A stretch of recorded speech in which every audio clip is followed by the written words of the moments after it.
It's good to relax after a busy day. An average day, but a busy day. These fellows wearing the warm coats spend a good part of each day just searching for food. And in this sea, at this point in time, it's becoming difficult to find enough food to go around. But things are looking up, as you will see.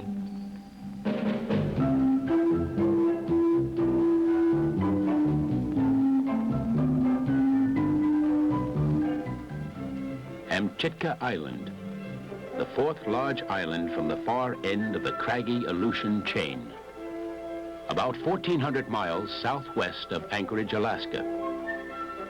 Wildlife abounds throughout the island chain.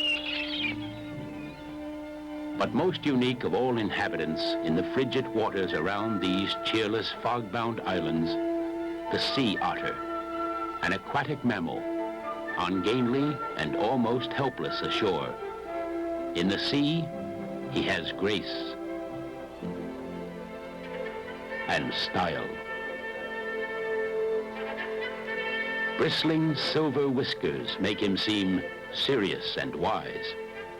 Fact is, he is shy and suspicious.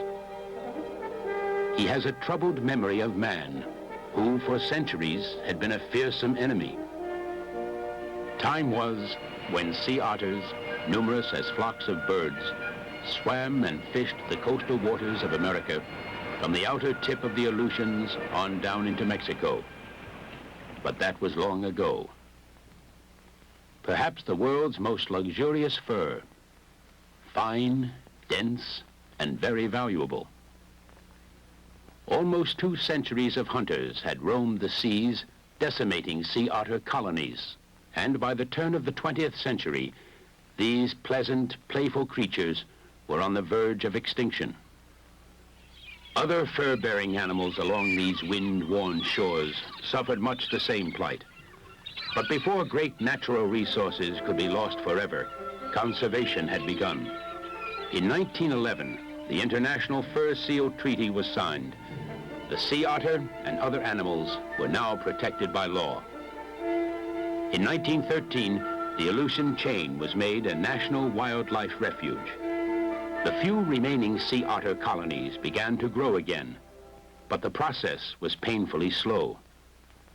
Sea otters reproduce in their own time. A single pup is the rule. Twins or triplets are extremely rare.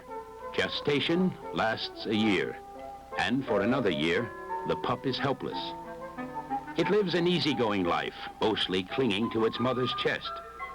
She is indulgent and affectionate, but strict. Now and again, she may cuff the pup, teaching him to dive for food, stay underwater, anchor himself in the sea kelp to hide from his enemies, and snooze. A sea otter lives about 15 years. Each year, a colony can be expected to increase by only 1 pup per 10 sea otters of population. Even so, sea otter populations have grown. There are large colonies in the Aleutians, in Prince William Sound, some in Monterey Bay, California. Perhaps a total of 25 or 30,000 sea otters. But where sea otters once flourished in great numbers, no colonies exist today. At Amchitka, the colony grew until there were more mouths to feed than natural food resources could handle. At last count, perhaps 3,000 otters, including Harvey here. This chap has a voracious appetite. He will eat 1/4 of his own weight in a day. Shellfish, his favorite, but also quantities of fish and squid. Table manners? He's irrepressible. His chest is his table. He uses his front paws with dexterity and self-assurance. Still, he can't seem to avoid spilling his food. Contaminated fur will lose its water repellency. When this happens, the otter's skin is exposed and vulnerable. His body temperature drops, and the icy cold of the sea threatens his life. Since his life depends on cleanliness, He spends a great deal of time scrubbing his fur after meals. Fast-moving seawater helps wash away food scraps, but he prefers to handle the job himself. He scrubs vigorously, behind the ears, under the arms, the chest where most of the food scraps fall, the top of the head. Oh, that feels good. Grooming himself is his most time-consuming daily chore. But meals are important too. An average adult male sea otter weighs about 80 pounds. To sustain this weight, he needs plenty of food. Amchitka waters once teemed with food. Today, this same area can no longer support a growing colony. Ordinarily, the sea otter is not migratory. If he were, he would find abundance where sea otter colonies lived 2 centuries ago, in those miles of coastal sea between the Aleutians and California. Alaska had long hoped to transplant hard-pressed Amchitka sea otters to selected new homes where they could thrive and multiply, a difficult and ambitious undertaking.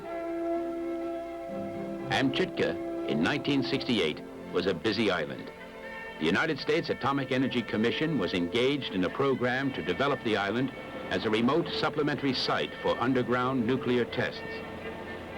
There was equipment and ground transportation. There were facilities and quarters that might accommodate Alaska's transplant team. And there were C-130 aircraft on regular schedules, arriving fully loaded with equipment and supplies, and very often departing with no cargoes assigned for return flights. Operation Sea Otter Transplant could get underway, and with the AEC on hand and ready to help, on a scale not otherwise possible. A cooperative conservation effort. The United States Department of the Interior, the state of Alaska, and the United States Atomic Energy Commission working as a team. Aleut fishermen, skilled and weather-hardened, had arrived on Amchitka in July 1968. Their supervisor, a marine biologist from the Alaska State Department of Fish and Game.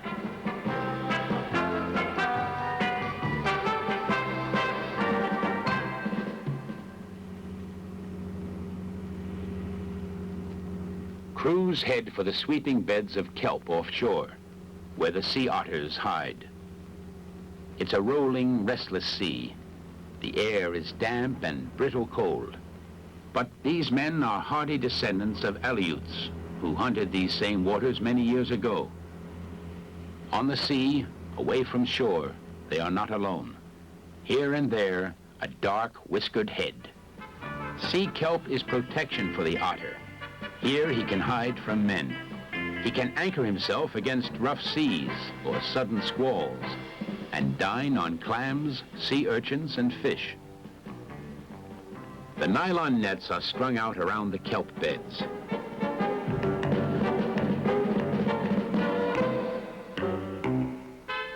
If a fellow is curious or careless, he'll find his way into a net.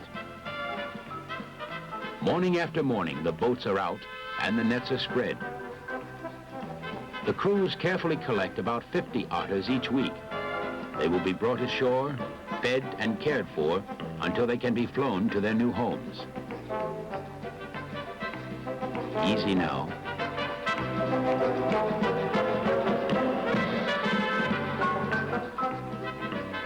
Into the holding tank. That's more like it. There are 4 large holding tanks. For cleanliness, fresh seawater is pumped continuously into the tanks as unclean water is flushed out. Each tank holds 10 to 15 sea otters. Harvey hasn't changed a bit. The service is good. And the menu is good. Squid, shrimp, crab. During this phase of the transplant operation, our friends consumed a total of 10,000 pounds of food. 50 or 60 otters are just enough for one transplant.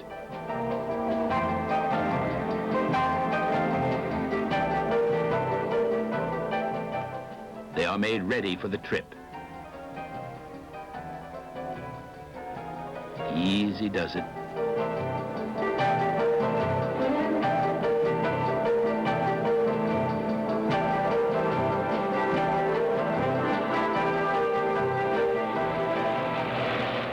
The C-130 cargo aircraft can accommodate 60 sea otters. There would be a total of 7 transplants. Flights would vary from 3 to 8 hours depending upon destination. To keep the passengers comfortable, cabin pressures are maintained at a simulated altitude of 1,500 feet and at the lowest possible temperature. The takeoff and a flight over the Pacific to destinations 2,000 miles away in southeast Alaska. Otters are transferred to amphibious aircraft for short flights to 6 selected locations near Annette and Sitka, or to boats for the shuttle trip to Pribilof. In all, 359 sea otters by summer's end, transported and gently released into the friendly waters off the Alaskan coast.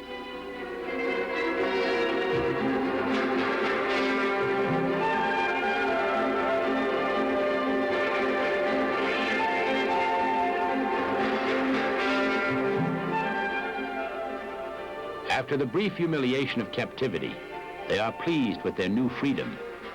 They are healthy, unruffled by the flight from Amchitka, hungry as usual, and still have a sense of humor.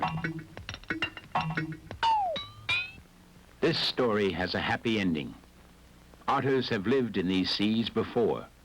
More than 100 years have passed, and hopefully they will live and thrive here again. It will take time, and there is still some danger. Seen through a gun sight, an otter is an easy target from the shore close by. A part of the happy ending is up to us. Nature will see to the rest. Unmolested, these few transplanted sea otters will reproduce and in time become substantial colonies, a rich legacy for generations to come. Right now, they are happy in new homes. They have been rudely moved, but they will adjust. As before, they will search out the food they need. They will keep their coats clean and warm.